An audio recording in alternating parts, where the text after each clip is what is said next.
नमस्कार। सेनरा advance education के YouTube channel पर आपका स्वागत है। मैंने पहले 3 वीडियो डाले हैं। एक वर्ण या अक्षर, दूसरा वर्ण या अक्षर के प्रकार व्याकरण की दृष्टि से, और तीसरा भाग था उसका वर्ण और अक्षर के प्रकार उच्चारण के स्थल की दृष्टि से। चौथे में वर्ण के बाद शब्द आता है। शब्द का बहुत बड़ा महत्व है। शब्द कुछ भी करवा सकता है। शब्द महाभारत का युद्ध भी करवा सकता है, और शब्द लक्ष्मण और भरत जैसे भाइयों को भी पैदा कर सकता है। ये शब्द का बहुत महत्व है, और इस शब्द की रचना होती है 2 या 2 से अधिक वर्णों को मिला करके हम शब्द की रचना करते हैं। 1 और 1 11 होते हैं। उसी तरह से ये शब्द भी जब 2 मिल जाते हैं तो एक नए, जब 2 वर्ण मिल जाते हैं तो एक नए शब्द की रचना कर देते हैं।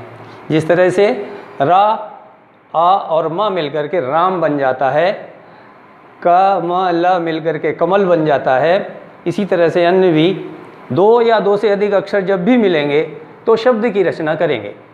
और शब्द के 2 प्रकार होते हैं, अर्थ की दृष्टि से, और एक होते हैं व्याकरण की दृष्टि से अन्य प्रकार हैं। तो शब्द अर्थ की दृष्टि से शब्द के 2 प्रकार हैं। एक सार्थक शब्द हैं और दूसरे निरर्थक शब्द हैं। सार्थक शब्द वो हैं जिनका कि कोई न कोई अर्थ होता है, जिन्हें हम कहते हैं तो कुछ न कुछ उनका मतलब होता है, किसी न किसी बात की ओर वो संकेत करते हैं। जैसे हमने पानी कहा तो पानी है, एक पीने की वस्तु है, उसकी ओर संकेत होता है। लेकिन पानी के साथ पानी आनी ले आओ तो आनी क्या है, वो निरर्थक शब्द है। इसलिए निरर्थक शब्द वो होते हैं जिनका कोई अर्थ नहीं होता, जिन्हें हम अपनी दैनिक भाषा में सार्थक शब्द के साथ में प्रयोग कर देते हैं।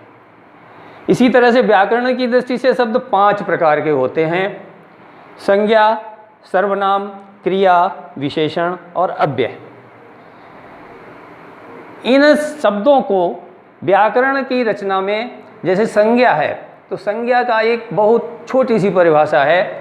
किसी नाम को हम संज्ञा कहते हैं, किसी का भी नाम हो। हमने जो अपनी किताबों में पढ़ा हुआ है, किताबों में लिखा भी है कि संज्ञा किसी वस्तु, स्थान या व्यक्ति के नाम को संज्ञा कहते हैं, जबकि मेरी दृष्टि से ये अधूरी परिभाषा है। किसी भी नाम को हम संज्ञा कहते हैं, क्योंकि वस्तु, स्थान और व्यक्ति 3 चीज़ों से संज्ञा की परिभाषा पूर्ण नहीं होती। इसके बाद भी किसी भाव, किसी पदार्थ और किसी दशा को भी हम संज्ञा कहते हैं। जिसे कोई पदार्थ लोहा है, वो व्यक्ति, वस्तु, स्थान में तो नहीं आता, वो एक पदार्थ है, लेकिन लोहा संज्ञा है। इसी तरह से क्रोध एक हमारे मन की एक दशा है, उसको भी हम संज्ञा, वो भी संज्ञा है। लेकिन हम क्रोध को अगर व्यक्ति, वस्तु, स्थान के नाम पर रखें तो वहाँ पर वो कहीं भी नहीं आता है।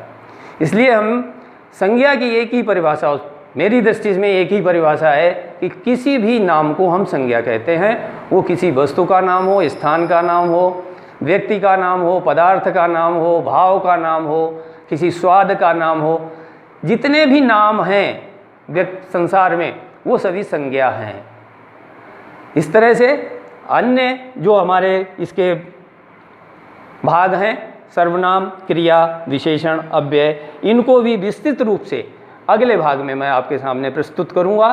यदि आपने हमारे चैनल को सब्सक्राइब नहीं किया है तो इसे सब्सक्राइब करें और लाइक भी करें, कमेंट भी करें। धन्यवाद।